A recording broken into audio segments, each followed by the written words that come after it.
पश्चिमी उत्तर प्रदेश में पहले चरण का मतदान हो रहा है और आधे से ज़्यादा समय बीत चुका है। ओम प्रकाश राजभर जी से बात करते हैं। सर, क्या लगता है आपके गठबंधन को वहां पर कितनी कामयाबी मिल पाएगी? क्योंकि लगातार देखा जा रहा है कि तमाम बातें सामने आ रही हैं और तमाम नेता दावे कर रहे हैं भाजपा के कि अब की फिर उनका उसी तरह से प्रभाव बना हुआ है। देखिए, विनाश काले विपरीत बुद्धि। भारतीय जनता पार्टी को ये ज्ञान नहीं है कि 5 साल में हमने इतना, योगी जी मोदी जी ने इतना ललका साँड़ पैदा किया कि किसान दिन रात खेत में लाठी लेके खड़ा है। वो इनको किस आधार पे वोट देगा?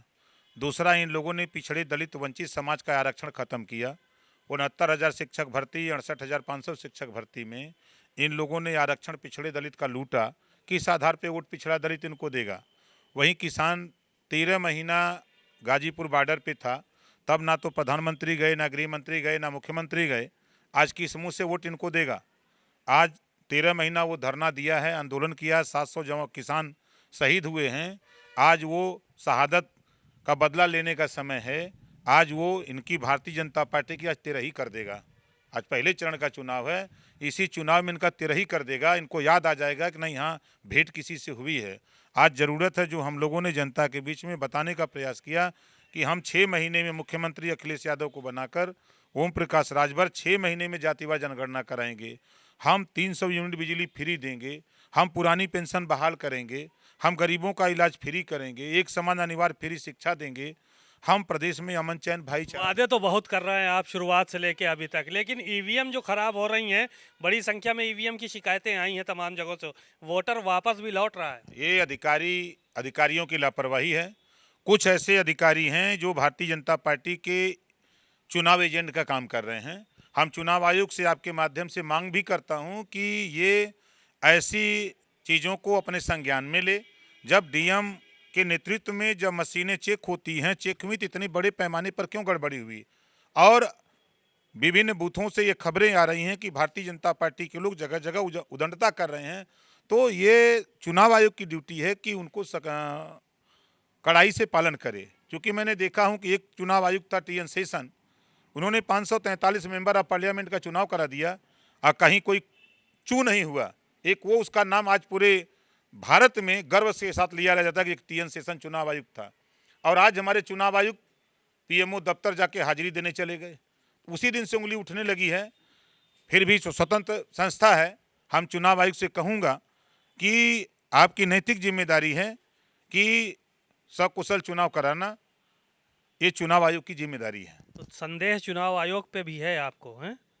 100% है। जब पीएमओ ऑफिस स्वतंत्र संस्था चली जाए तो कहीं ना कहीं तो शक उठता है, ऐसा क्यों हुआ?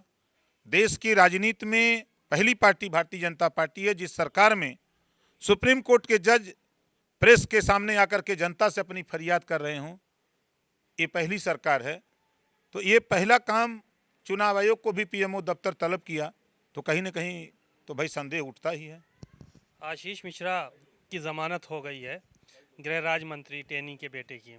क्या कहेंगे इसको लेकर? जमानत हो गई है, बड़ा हल्ला मचाया था आप लोगों ने भी कि बहुत बड़ा अपराध कर दिया, लेकिन हाईकोर्ट ने आज जमानत। सैया भय कोतवाल तो अब डर काहे का? जिसका बाप गृह राज्य मंत्री हो और गृह राज्य मंत्री की मदद प्रधानमंत्री मुख्यमंत्री कर रहा हो तो उसकी तो बेल मिलबे करेगी। क्योंकि वो 4 जो किसान शहीद हुआ, एक पत्रकार शहीद हुआ, क्या उसको न्याय मिला? उसके बाद 6 लोग शहीद हुए, क्या उसको मिला? 700 किसान शहीद हुए, क्या उनको न्याय मिल गया? ये भारतीय जनता पार्टी चुनाव के समय उसको जिससे लाभ होता है तो उस तरह का कारनामा जमानत करा देती है। जैसे हमने देखा हरियाणा में जब सरकार बनानी हुई तो जब इनको सीट कम पड़ी तो जेल में जो बंद थे उनको चट जमानत मिल गई, सिक्योरिटी मिल गई और काम उनका भाजपा का हो गया। तो ये चुनाव के मद्देनज़र ये भारतीय जनता पार्टी के लोग संविधान को भी नहीं मानते।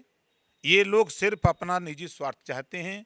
इन्होंने देश की संपत्ति बेच दिया, पिछड़े दलित का आरक्षण खत्म कर दिया।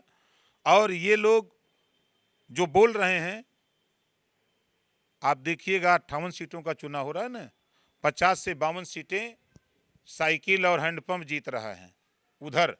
इधर जब बढ़ेंगे लखनऊ आते आते अब देख लीजिएगा ना, इधर है सरकार बन जाएगी। पूर्वांचल में तो बोनस में रहेगा खाली। पूर्वांचल बोनस में रहेगा। और क्या? आप कल नामांकन करने जा रहे हैं और कल जो है वो तैयारी पूरी हो गई है। मुख्तार अंसारी कब नामांकन करेंगे? अब ये तो मुख्तार अंसारी बता सकते हैं कब नॉमिनेशन करेंगे, हम कैसे बता सकते हैं? सिंबल तो आपका आपकी पार्टी का ही अलॉट हुआ है शायद उनको। नहीं, अभी सिंबल अलॉट नहीं हुआ है। अभी अब्बास अंसारी और मुख्तार अंसारी जी दोनों लोग नॉमिनेशन कर रहे हैं। अब उन परिवार का मामला है, जिसको कहेंगे आएंगे हमारे यहाँ कि हमको लड़ा दीजिए अपनी पार्टी से, तो फिर विचार करेंगे। तो मतलब दो में से एक को टिकट मिलना तय है, ये माना जा रहा है। अर्जी दोनों की आ चुकी है यहाँ पे। अरे जब भारतीय जनता पार्टी ब्रिजेश सिंह को एमएलसी बना सकती है तो कोई दिक्कत तो किसी को नहीं होती है। अगर मुख्तार अंसारी को ओम प्रकाश राजभर मान लीजिए कि उनको एमएलए बना दे तो क्या दिक्कत है? एमएलए बनाने जा रहे हैं आप। जौनपुर से सदर से मांग रहे थे अब्बास अंसारी टिकट, और मऊ से सदर से मुख्तार अंसारी मांग रहे थे, तो एक ही टिकट दे पाएंगे? अभी आपने ये भी नहीं फाइनल किया है कि बाप बेटे में किसको देना है टिकट? वो परिवार का मामला है, बाप बेटे का सवाल है, दोनों तय कर लेंगे और उसके बाद हमारे यहाँ आएंगे तो हम उस पर डिसीजन लेंगे। मतलब दो में से एक को टिकट मिलना तय है, ये माना जा रहा ये है। तो तय है, तय है। मुख्तार अंसारी को चुनाव लड़ाएंगे? बड़ा आरोप लगते रहे कि मुख्तार अंसारी को नस्त नाबूद कर दिया, तमाम माफियाओं को मिटा दिया, और उन्हीं माफियाओं को आप दांव लगा रहे हैं, उन्हीं माफियाओं पे। जाको राखे साइया मार सके ना कोई, बाल न बांका कर सके बैरी जग सारा होए। तो जब तक ऊपर वाला धरती पर रखेगा तब तक सब लोग रहेंगे।